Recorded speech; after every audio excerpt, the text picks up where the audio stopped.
Ang kwentong ito ay hango sa totoong buhay. Karanasan ito ni Lerio. Taong 1962, Bulusan, Sorsogon.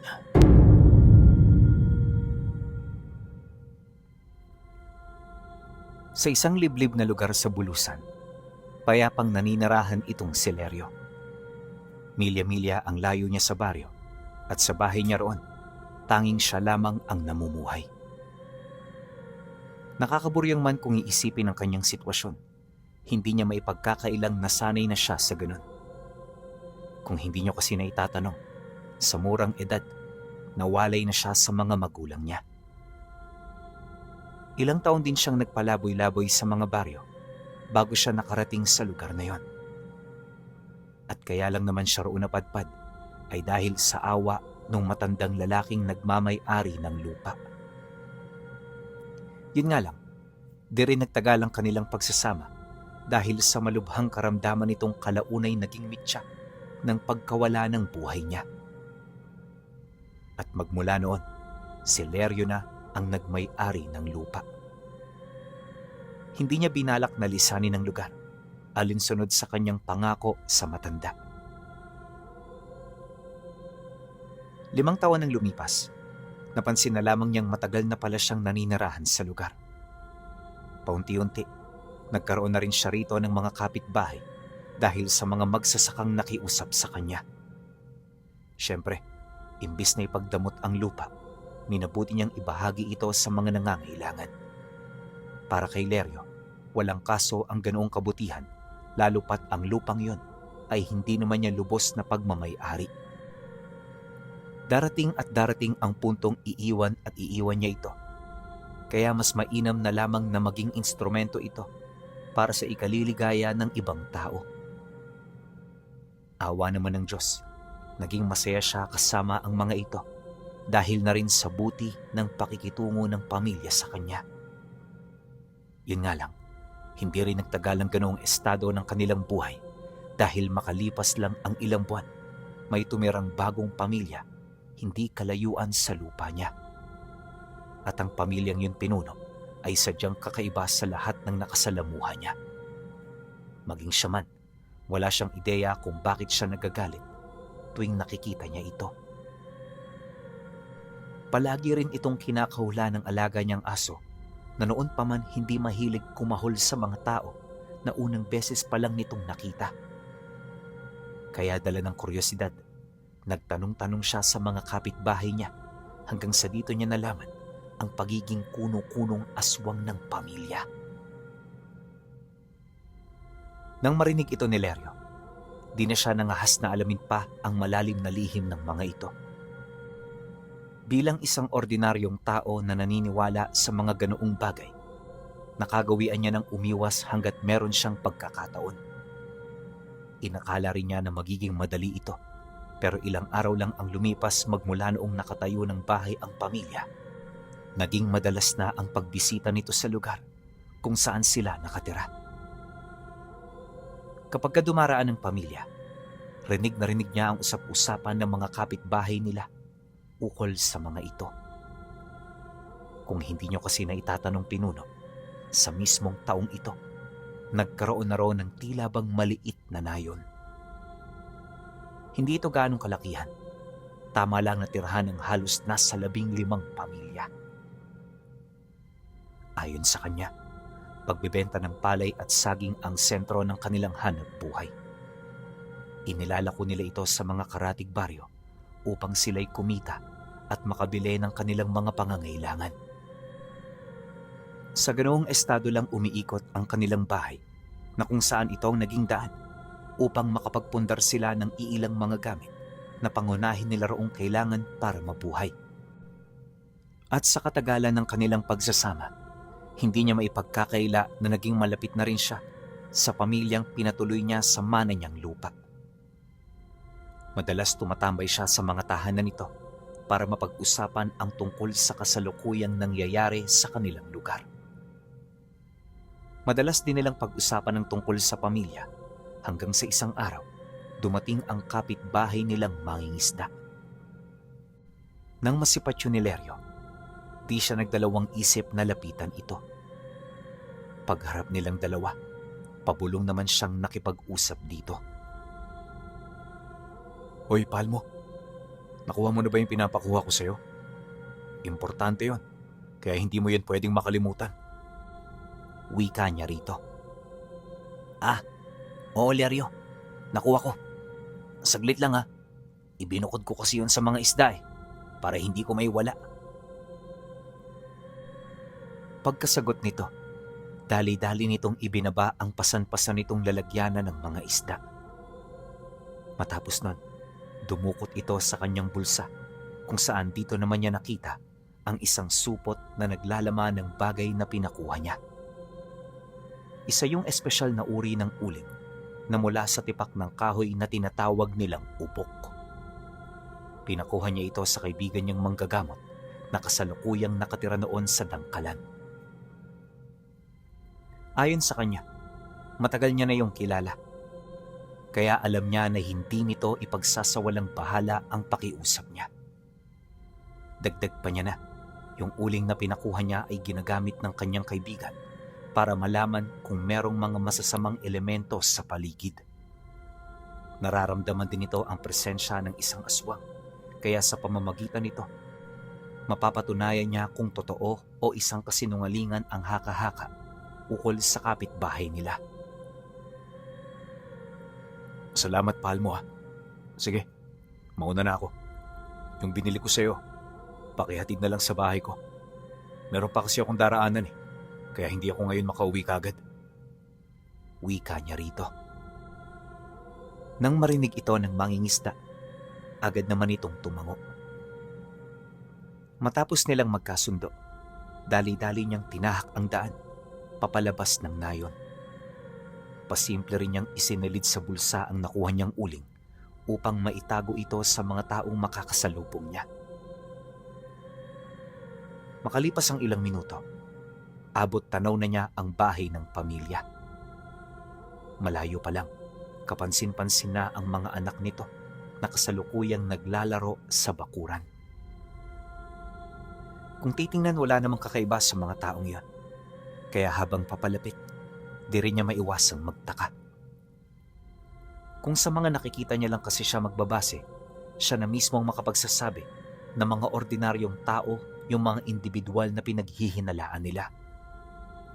Ang kaso lang paglapit niya sa bahay, bigla niyang napansin ang pag-usok ng uling. Umusok ito ng kulay itim at kahit anong gawin niya, hindi niya ito kayang maapula. Dahil sa usok na yon, kung kaya't agad siyang napansin ng padre de pamilya na kanyang sadya. Dali-dali itong lumabas hanggang sa magpang-abot na silang dalawa.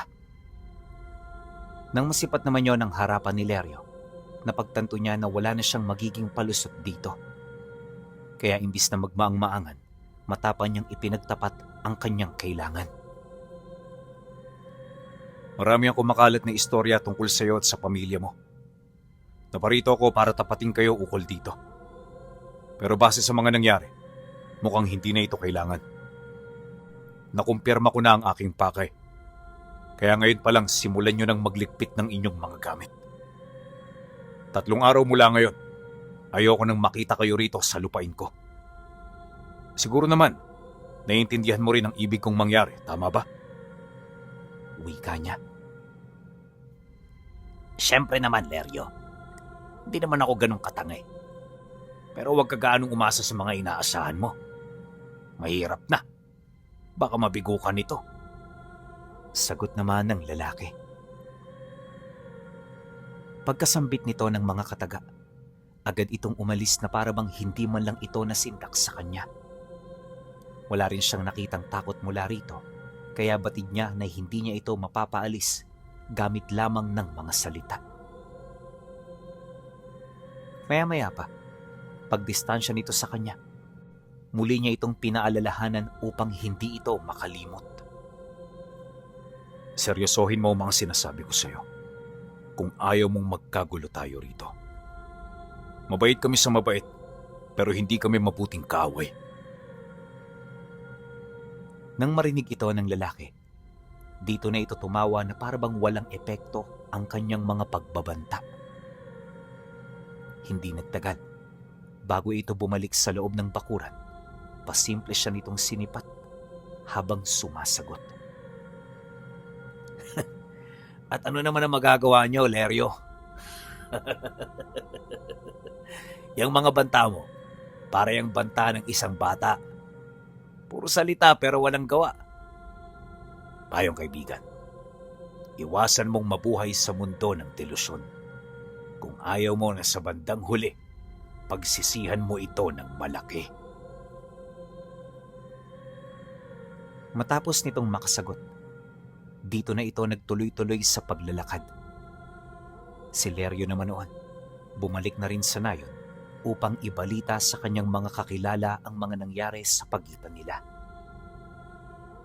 Bagaman alam niya na hindi ito'y katutuwa ng nakararami, batid niya na yun na lamang ang paraan upang ipakita sa nilalang na kahit sila'y mga ordinaryo, hindi sila natatakot dito. Inakala rin niya na walang mangyayari sa kanila pagkatapos ng mga ginawa niya, pero nagkamali siya. Dahil pagkaraan lamang ng 2 araw, kapansin-pansin ang ilang mga asong itim na dumaraan sa harapan ng bahay nila tuwing sumasapit ang takip silim. Lahat sila napansin ang tungkol dito, kaya may mangilan-ngilan na ang natatakot para sa kanilang kaligtasan. Yung iba naniniwala na bunga ito ng galit ng mga nilalang at tanging oras na lamang ang makapagsasabi kung kailan ito aatake. Kaya naman bago pa mahuli ang lahat, nagdesisyon siyang bumaba ng baryo para makausap ng personal ang kaibigan niyang manggagamot. Batid niya na hawak nito ang lahat ng kasagutang kailangan nila, kaya sa lalong madaling panahon, hinangad niya na makausap ito. Kaya kahit papalubog na noon ang araw, hindi siya nagdalawang isip na bumaba. Natatakot man dahil daraanan niya ang bahay ng nilalang, pinili niyang maging matatag upang maisakatuparan ang kanyang balak. Ilang minuto ang lumipas. Pagdaan niya sa tahanan nito, nakita niya ang padre de pamilya na kasalukuyang kumukuha ng mga karning nakasampay. Habang abala ito sa ganoong gawain, kitang-kita niya na nakatitig yun sa kanya. Kapansin-pansin din ang galit sa mukha nito na parabang kinamumuhian siya nito ng husto.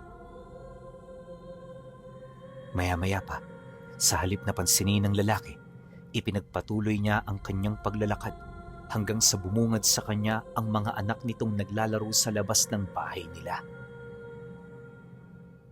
Nung magpang-abot na ang kanilang paningin, dahan-dahan namang nanlaki ang kanyang mga mata matapos niya itong makitang unti-unting sumasalubong sa kanya. Ilang beses niya itong sinubukang itaboy papalayo, pero sa kasamaang palad hindi ito umubra. Paglapit ng mga bata, ipinagpatuloy nito ang kanilang paglalaro, ngunit sa pagkakataong yun, kasama na nila si Leryo. Sabi pa nung lalaking pinakamatanda, Tatang! Sumama po kayo sa amin. Maganda ang laro namin ito. Sigurado kami na magugustuhan ninyo. Habang nagsasalita ito, kapansin-pansin ang mga uod na lumalabas sa bibig nito. Nakita rin niyang maputla ang balat ng bata, tapos yung mga mata nito kasing itim ng uling na kanyang daladala. Dahil sa pangyayari, agad niyang nilayuan ang mga nilalang habang pinagmamasdan ang uling na hawak niya. Inakala niya kasing uusok pa ito, pero sa kasamaang palad hindi na ganoon ang nangyari. Paglayo niya sa mga bata, bahagya itong napatahimik, kasabay ng sabay-sabay nitong pagtayo upang maigi siyang mapagmasdan. Dito na rin nagsimulang lumabas sa tahanan nito ang hindi mabilang na itim na aso na siya namang labis na ikinatuwa ng padre de pamilya ng mga aswang. Sige, Leryo. Humanap ka ng tulong sa baryo. Tingnan natin kung makakaligtas ka ng mag-isa sa paparating na takip silim. Nakakapanabik ang gagawin mo. Maski ako, hindi na makapaghintay. paninindak nung ama ng batang lumapit sa kanya. Dahil sa sinabi nito, hindi na siya sumagot pa. Ang ginawa niya, binilisan na lang niya ang paglalakad upang makalayo siya rito sa lalong madaling panahon. Alam ni Lerio na nagsasabi yun ng totoo, kaya paglabas niya sa lupa niya, naging bihilante siya. Bawat kaluskos, ingay na naririnig, maigi niya itong pinagtutuunan ng pansin sa takot na baka alipores ito ng pamilya. Ang kaso lang kahit anong gawin niya, nakapagtatakang wala siyang nakikita. Mula sa kanyang lugar hanggang sa mapadpad siya sa baryo, nagpatuloy ang pagmamasid ng mga ito na para bang gusto nitong malaman kung saan siya paroroon. Hindi naglaon. Pagpasok niya sa loob ng bahay ng kaibigan niyang manggagamot, tsaka pa lamang nawala ang mga pagpaparamdam na yon. Nung makita niya na yon ng personal, dito na unti-unting bumalot sa kanyang katawan ang matinding takot na kanina pa niyang kinikimkim. Bagay na naging daan upang bigla na lamang siyang mapahagulgol sa pag-iyak. Nang masipat naman yon ng kanyang kaibigan, dali-dali naman itong lumapit upang makausap siya ng masinsinan. Pagharap nilang dalawa, may hinahon naman siya nitong tinanong ukol sa mga pinagdadaanan niya. Kaya naman nang marinig ito ni Lerio, agad siyang nagkwento. Pagkasambit niya ukol sa pamilya ng aswang na nanirahan sa kanyang lugar, agad niyang napansin ang tila bang pagkaalarma ng kaibigan niya. Bukod kasi sa bigla na lamang itong napatahimik, narinig din niya yung nagbanggit ng iilang mga buhay na salita.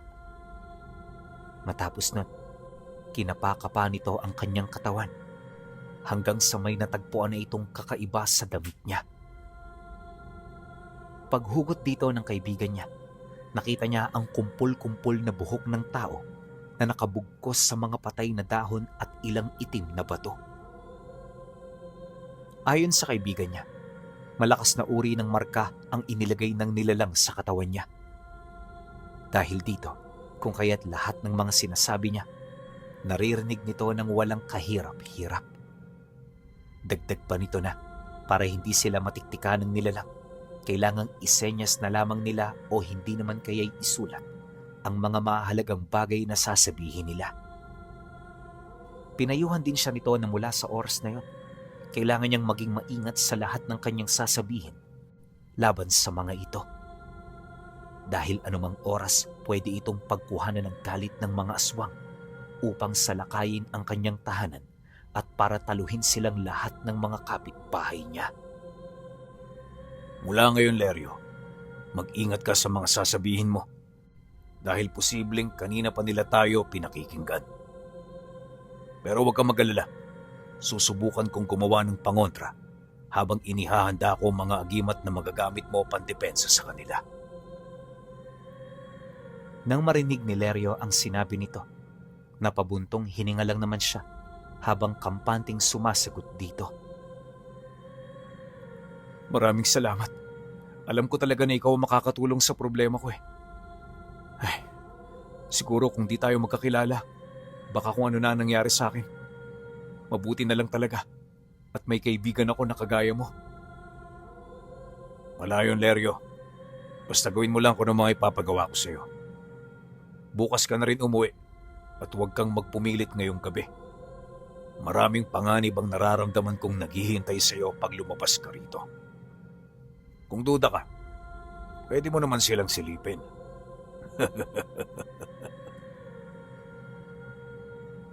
Nang marinig niya ang kaibigan niya, dali-dali siyang tumayo para sumilip sa labas. Pagdungaw niya sa siwang na nasa pinto, biglang nanlaki ang kanyang mga mata matapos niyang makita ang iilang mga aso na nagmamasid mula sa malayo. May nakita rin siyang lalaking nakatayo bitbit ang isang sulo na gawa sa kawayan. Nakatayo ito sa kabilang parte ng daan na kung saan ilang metro ang layo mula sa bahay ng kanyang kaibigan. Dahil sa kanyang mga nasilayan, agad naman siyang bumalik sa kinaroroonan nito upang isumbong ang tungkol dito. Ang kaso lang, sa halip na patulan nito ng manggagamot, ipinag-utos nito sa kanya na wag na lamang itong pansinin. Dagdag pa nito na hindi sila nito aatakihin, kaya wala siyang dapat na ikabahala. Pagkarinig ni Lerio sa sinabi nito, agad naman siyang nakaramdam ng kapanatagan. Inaasahan niya kasing totoo ang mga sinasabi nito, kaya kahit matindi na ang nangyayaring pagpaparamdam ng mga nilalang, tila bang hindi pa rin nila ito alintana. Ilang oras ang dumaan. Wala pa ring nagawang lunas ang kaibigan niya laban sa marka ng aswang na kumapit sa katawan niya. Dahil dito, kung kaya't unti-unti na nilang napapansin ang tila bang pagpupumilit ng mga nilalang na pumasok sa loob ng bahay. Pagpatak ng 10:00 ng gabi, laking gulat na lamang niya nang may marinig siyang malakas na kalabog mula sa likod.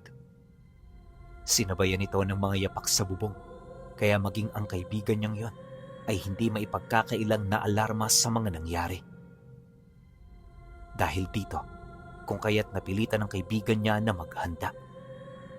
Walang sabi-sabi, agad itong pumunta sa kusina para kumuha ng punyal. Pagbalik nito sa kanyang kinaroroonan, inabot nito ang sibat na gawa sa kawayan. Lerio, kapag may nakita kang pumasok, huwag kang magdalawang isip na umatake. Kailangan ko ang tulong mo. Mukhang nabasag ng mga demonyong ito ang ikinalat kong pangontra sa paligid. Pagkasambit nito ng mga katagang yon, agad siyang kinilabutan.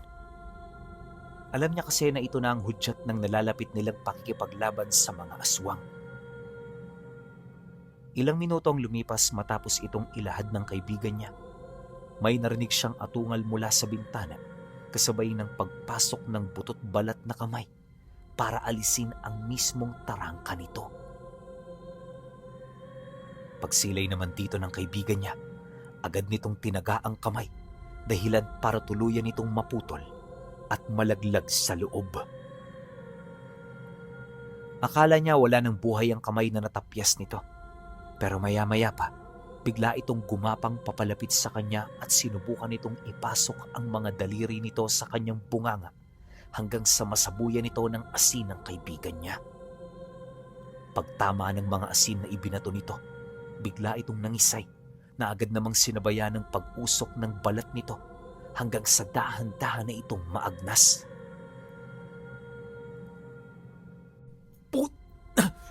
Ano yan, Kaloy? Sigaw niya habang pinapahira ng damit ang kanyang dila. Bawat parte ng katawan ng aswang Lerio may sarili ang buhay. Sa oras na kumalas yan sa mismong katawan nila, gagawin pa rin niya ng binabalak ng utak niya noong hindi pa sila naghihiwalay. Sagot naman ng manggagamot. Dagdag pa nito na ang tanging nakagawa lamang ng ganoong abilidad ay ang nilalang na nabibilang sa lahi ng mga wakwak.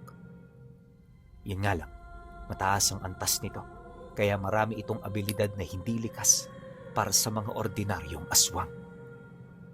Pagtatapat pa nito na marahil ang uring kinabibilangan nila ang naging dahilan para mabasag nito ng tuluyan ang lahat ng mga inilibing niyang pangontra. Pagkasambit naman ito ng mga kataga, muli silang nakarinig ng malakas na atungal sa bubong ng bahay kasabay ng pagpasok ng isang nilalang na paulit-ulit na sumisigaw. Ayon sa kanya, hindi pangkaraniwan ang sigaw nito. Gawa ng bukod sa para na itong mamamatay, kitang-kita rin niya na tumatalsik ang dugo nito mula sa loob ng kanyang bunganga dahil sa pagkapunit ng lalamunan. Kakaiba rin ang anyo ng nilalang na siya namang hindi niya inaasahan. Paglalarawan niya rito, wala itong buhok sa alinmang bahagi ng katawan, tapos butot balat ito. Yung kulay ng balat ng nilalang, halos kakulay na ng laman dahil sa kakaibang likido na kanilang ipinahid. May balat ding dumudugtong sa balikat nito hanggang sa siko, tapos meron itong mahabang buntot na may matulis na buto sa dulo. Nakalabas din ang pangil nito, tapos kakulay ng uling ang mga mata nito. Wala rin yung tenga, ngunit kapansin-pansin ang talas ng pandinig nito. Para na rin yung mabangis na hayop kung kumilos. Naanimoy ang tanging nais lang nito ay ang pumatay at kumain ng kanyang mga biktima. Likas ding malakas ang nilalang, kaya hindi nito direktahang sinasalag ng kanyang kaibigan. Pagsugod naman ito sa kinaroroonan nila, agad na nagkagulo ang buong bahay. Dahil sa lakas nito kung kaya't hindi na mawari ni Lerio kung saan siya magsusumiksik para lamang makaiwas. Yung kaibigan naman niya, walang habas na nakikipaglaban sa nilalang hanggang sa mapansin niya ang agaran nitong panghihina. Maya-maya pa, nang akmang natatapatan na nito ang bagsik ng nilalang, tsaka naman pumasok ang iba pa nitong mga kauri. At sa isang kisap mata, biglang nagbago ang sitwasyon na kinakaharap nila. Hindi lang kasi isang pumasok sa loob, bagkus ay umabot ito hanggang 6 na nilalang.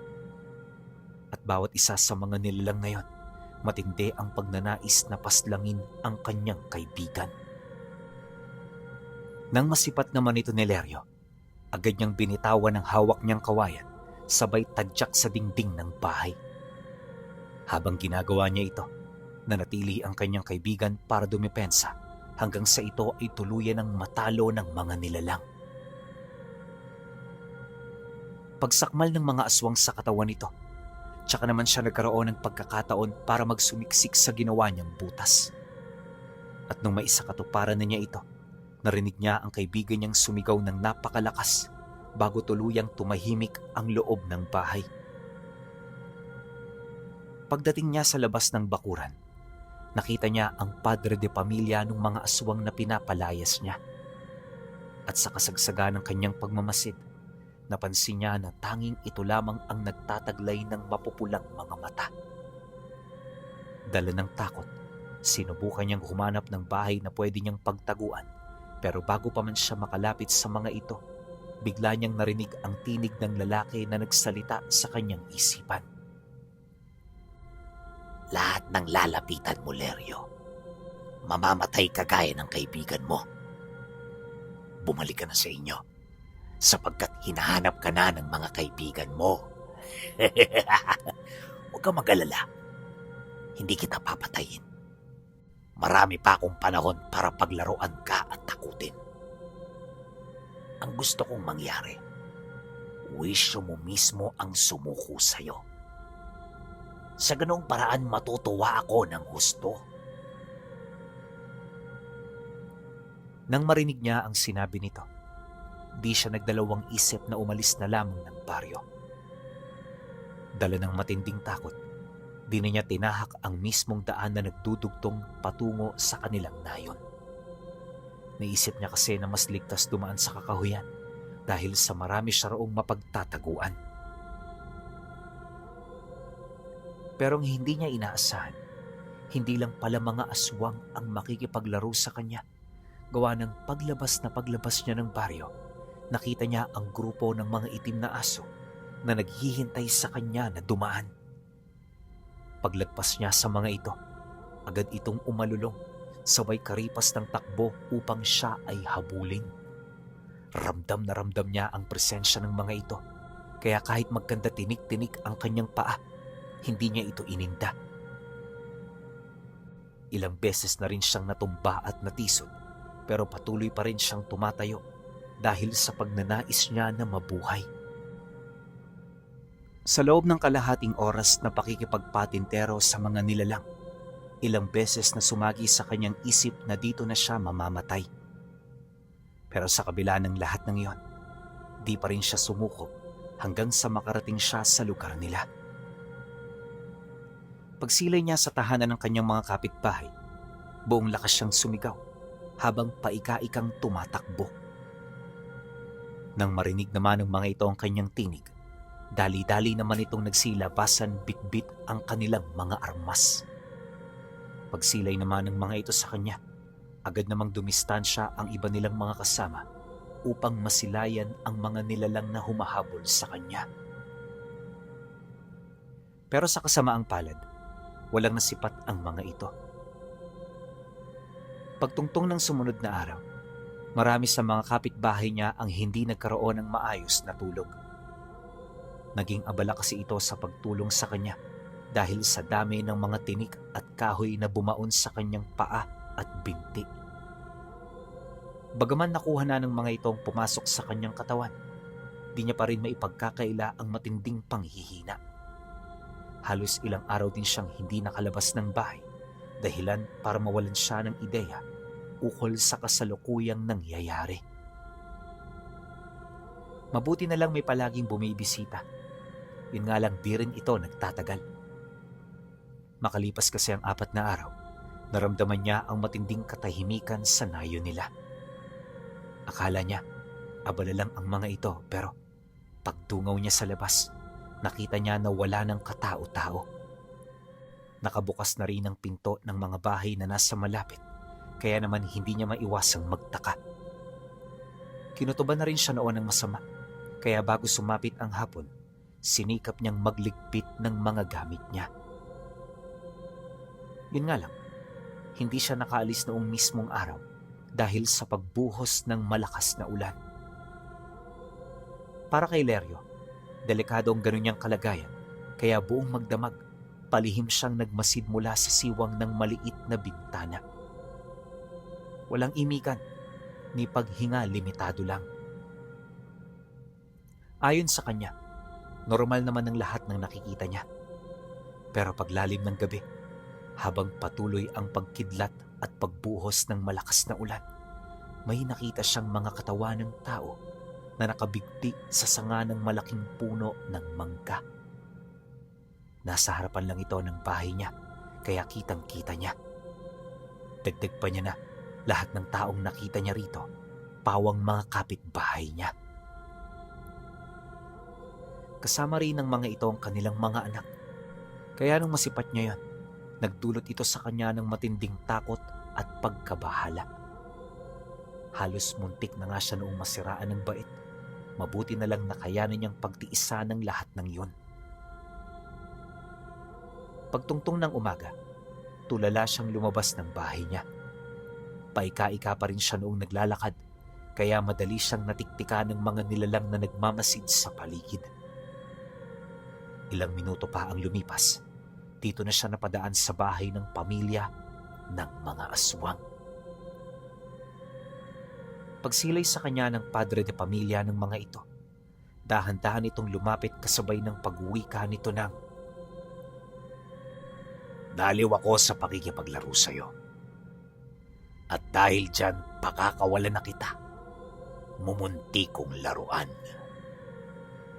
Habang buhay mong dadalhin ang karanasan mo rito, Lerio. At kahit saan ka magpunta, mananatili itong bangungot ng iyong kaluluwa. Matapos nitong magsalita, nagpatuloy lang siya sa paglalakad na parabang walang nangyari. Dumaan ang mga araw at buwan, kung saan-saan siya nakarating. Mabuti na lang may kumupkup sa kanya ng isang matanda na pawang may alam din sa lihim na karunungan. Ang matandang yon ang tumulong sa kanya at naging daan upang maibahagi niya ang mga karanasan niya. Magmula rin na nangyari ang insidente, hindi na bumalik sa normal ang estado ng kanyang buhay. Pagkaraan ng 5 taon, nagpasya siya na bawiin na ang kanyang buhay. At dahil dito, kung kaya't ipinagkalat ng matanda ang kwento niya, na siya namang binigyan nito ng titulo na Pinakadelikadong tao sa buong Sorsogon na si Lerio.